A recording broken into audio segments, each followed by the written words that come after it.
What did the Bills prove? They once again proved and confirmed that they are the Chiefs' biggest and, in my opinion, only AFC threat. And they have been, ever since the Bengals decided to stop fielding a defense, they have been the only, for me, real threat to the Chiefs in the AFC. And Josh was sensational. You said the completion, he set a Bills franchise record.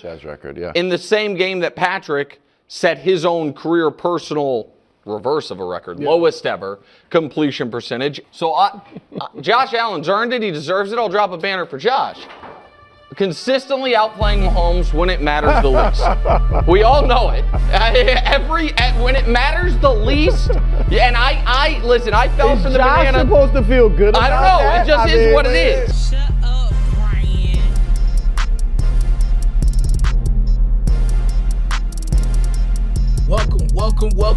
Welcome to the pod. Welcome to Brian's World. I am your host, the ambassador of Kansas City's favorite son, Brian B. Shining. I am so blessed and gracious to have you here joining me, spending a little time with me on the pod this week, because I know and I realize you literally could have been anywhere else, but you're here with me. Love and appreciate you for that, man. Please, man, tap into Foolish Club Media and all of the Chiefs podcasts we got popping off over there. Plus, all the other things we got too at Foolish Club Media, man. But just make sure you tap in, rate, subscribe, review, like, share, whatever, man, at Apple Podcasts, Spotify, and on YouTube. And of course, man, we're gonna follow the protocol. While you at YouTube, hit up the Be Shining page, please, and subscribe and like and view all the videos that you want. Brian's World drops every single Wednesday on the Be Shining YouTube page. Also, my Hustle and Shine in the Morning content. I got motivational minutes. I just whatever random is going on in the world of Brian B. Shining, I got it right there on the YouTube page at Be Shining. In this week's episode of Brian's World, we tap into the defense taking a step back as the Chiefs lose to them little brother Bills. They get another regular season Super Bowl for them and their squad. We'll dive into that and how I'm actually feeling about it, which I'm not really feeling too bad about a regular season loss to the Bills. It happens all the time anyway. We'll play the NFL phrase game where I'll mention one of the contenders. I'll just spat off whatever first phrase that comes to my mind. Definitely a must listen and a must watch because you never know what's up in here. This is a sick Negro. The KCATA future funding, there's some issues going on as I believe funding is running out by the end of the year. Look, we got to spread some awareness about it. We cannot have that. I'll discuss it and why it's so important for Kansas City to get that straight. Be Shining's bets had a nice modest week. We'll dive into the week 10 picks coming up, as well as a interesting, very interesting fit check. The Packers, y'all. Yeah, we'll dive into that later on in the pod. This team was built to beat the Kansas City Chiefs. And when I look at it, and we've talked about it before, D-Wood, Andy Reid's the only offensive line coach that doesn't like to run the ball. And to me, it's set up. Buffalo is outstanding in pass coverage and with the pass rush they got with Bosa and things. So it plays right into their hands. That's why I took them to win, because I know Kansas City's not going to run the football. Look, Buffalo can't stop a nosebleed when you run the ball. Kansas City doesn't do it. They're built for Kansas City this year. I think one of the biggest topics that people are going to be talking about after the Chiefs lose to the Bills is the intentional grounding fiasco. And I already know that some Chiefs fans are going to be blaming the refs for this. And yes, the officiating was rather spotty. It was. There was an organization on the field. It seemed like at times the refs were not on the same page several times. And example A is the intentional grounding call. Now, everybody knows that when there's a tip pass, like there is no intentional grounding after that. And if you were not looking at the quarterback passing the ball, what were you looking at? I know like different refs have different things that they're seeing, but somebody's eye is on the ball at all time. So nobody could tell them that it was a tip pass and that there shouldn't be any intentional grounding. Look, yeah, it was a bad job by the refs. And look, I'm not gonna sit here and blame the refs for the Chiefs losing to the Bills. There were several reasons why. We're gonna dive into those in just a second. But to say that there weren't a couple of blunders on the refs' behalf, that would be misleading because it clearly was. It was several times they didn't know what the hell they was doing. Hell, the first two plays of the game, you already knew it was going to be a long day because on both of those plays, it was two penalties called back to back on the first two plays. So, look, man, he has a bad reputation. Carl Sheffers of especially with the Chiefs games. It was a game a few years back where his voice was squealing in front of Arrowhead Stadium because he made a bad call. So yeah, man. No need to blame the refs, especially when the offensive line was playing as bad as it did. Like, and we'll get to the O-line in a second, but I am so glad that penalty did not go our way. Yes, because now this narrative, can we stop this narrative now? And we've been saying this because the Chiefs have experienced terrible calls for a long time. Recently, have things gone in our favor? Kind of, sort of, yes. But we've experienced bad calls too, and that's just one of them. That's just one. That's just an example. But people are still going to hold on to the refs are paid by the Chiefs and they favor the Chiefs. You got real life NFL players saying this dumbass shit. And that really annoys me, dog, that they're fueling the fire of, of the Chiefs and this whole conspiracy theory with the refs, man. Can we please dead this, bro? All NFL players, all former players, whoever. And I know the NBA gambling fiasco that just happened ain't going to help at all. But damn, bro, like the Chiefs didn't get no breaks against the Bills at all. And I saw clear holding on Chris Jones and several other players throughout that game. So I'm glad that penalty didn't go our way, so we can finally put an end to that stupid ass narrative that the Chiefs and the refs are responsible for the outcomes of games. Come on, man. Stop. The offensive line, though, you could point your fingers at them. It was such a disappointment that Mahomes was seeing pressure from the first snap to the last. And I just thought that the offensive line could really hold up like they've been holding up. Just the Bills don't like, okay, you got an old Joey Bosa on there, but you don't have an Ed Oliver. He's hurt. And I feel like the offensive line was getting their ass whooped throughout the entire game, especially the tackles. Juwan Taylor exited with an injury, didn't come back. I think it's an ankle injury for him.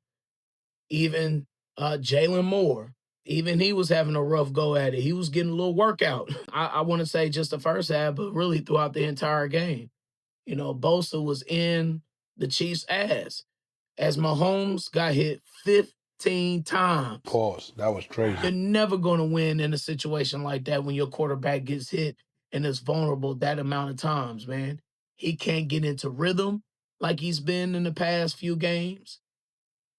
There's no time for him to make any sort of magic. There's no time for him to make any decisions that he needs to make. He may have the time that he has because the pressure is getting to him so fast. So as soon as Buffalo saw that we had injuries on the offensive line, no, they attacked. They smelled blood. And they did a good job of pressuring Mahomes. Throughout the entire game, it was nonstop pressure. 52, it seemed like it was nonstop throughout the entire game. But they pressured Mahomes on 52.6% of his dropbacks, which is like 14% higher than the previous 9 matchups that the Bills had played with the Chiefs. So they went into this game saying, hey, the way that you get to Mahomes is pressuring that offensive line. We've seen teams do it in the past. And although the offensive line is a little better this year, the Bills felt like they could still get to Mahomes. And damn it, they did. They did. They were very successful with it. So, because Mahomes was just 3 of 16 for 61 yards and an interception when he was pressured. So that was the key to the game for me, and that's been the key to this season. And what I told y'all coming into the season, if the offensive line plays well, the team is gonna be fine. If the offensive line struggles, we're gonna lose. And here we are. And another thing that the Bills did a pretty damn good job of was actually containing Mahomes. I thought it was a masterclass on how to circumvent Mahomes leaving the pocket. Like everybody stayed. You heard Tony Romo on the broadcast talk about rush integrity, rush lane integrity throughout the entire broadcast. He kept preaching that. And he was right. Because when a guy gets undisciplined and gets out of his lane, that's just a way for Mahomes to escape the pocket. And everybody knows that's when Mahomes is most dangerous. Going back to his college days, he was like that. He was most dangerous outside of the pocket. And it's definitely translated to the NFL. How many times have we seen him? I remember it was a play against the Bills, and it was designed for him to go back, 10 yards or whatever, just so he can buy time because Andy Reid knew that offensive line was struggling. But he had to step back. I think it was on the 4th and 15 or 17. I think it was that play where he went back like 10 yards, had to buy time, but it was enough time for Rashee Rice to get open and run his route, hit Rashee Rice for that 4th and 17. And look, I'll be honest with you on that. I hated that play call. I'm like, what are we doing, bro? What at this point in the game, what are we doing? And well, I'll be damned. Look, they converted it, and it was the longest 4th down conversion in Mahomes' career, and it was beautifully done. Damn. But that, along with the Hollywood Brown deep ball, it makes me feel like the Chiefs have their in their back pocket at all times. It feels like sometimes. And I know it's only certain times where you can, where you can whip those out in certain situations or whatever. But also on that Hollywood Brown deep ball, that's when the Chiefs were going hurry up at the end of the first half. And that's when Mahomes is at his best as well. Romo said that in the broadcast too. The standard is Mahomes when it comes to these 2-minute drives. And I just wish, I know it's slightly unconventional and it's not of the West Coast system, is more run and shoot, which isn't the most successful offense. But damn, bro, I would love to see Mahomes just hurry this team up sometimes, get some tempo, especially when you're down in a game against the Bills and one that you needed. Like coming out of that third quarter, after the Chiefs did what they did to end the half, of course, people have complaints about them settling for a field goal instead of going for a touchdown. I didn't mind that. I thought the Chiefs needed points, and I would have been pissed if we walked away that situation with no points. But be that as it may, I would like to see the Chiefs come out in that third quarter with a more hurry-up offense. They looked in rhythm. They looked confident. And they look like the Bills, the Bills look like they were on their heels and they didn't know what the hell to do or what was going on. And maybe you get an early timeout call from Buffalo in that third quarter, something that they didn't want to do. And then maybe you sneak in a couple runs of Kareem Hunt at that point or something. I don't know. But I just know that when this offense is in hurry-up mode with Mahomes, he's the best in the business at it. He has the most experience at it in the most crucial times. I would like to see Andy Reid implement that in the offense a little bit more sometimes, But wow, that 4th and 17, that shocked me. I ain't gonna be honest with you. It was exquisite, and thank God the deep ball is back.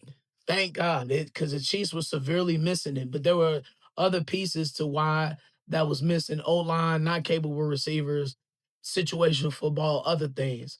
Along with the deep ball being back, the running game is starting to pick up just a little bit. I thought the Chiefs were missing Pacheco. They were missing a little bit of that energy, missing of what he brings on the inside. Because on several early downs, I saw the Chiefs passing the ball, when normally they would give Pacheco a couple of those carries. But shout out to Kareem Hunt. And I want to say this. I owe an apology to Kareem Hunt. I do. My bad. I'm sorry. And I'm a man who owns up to when he's wrong.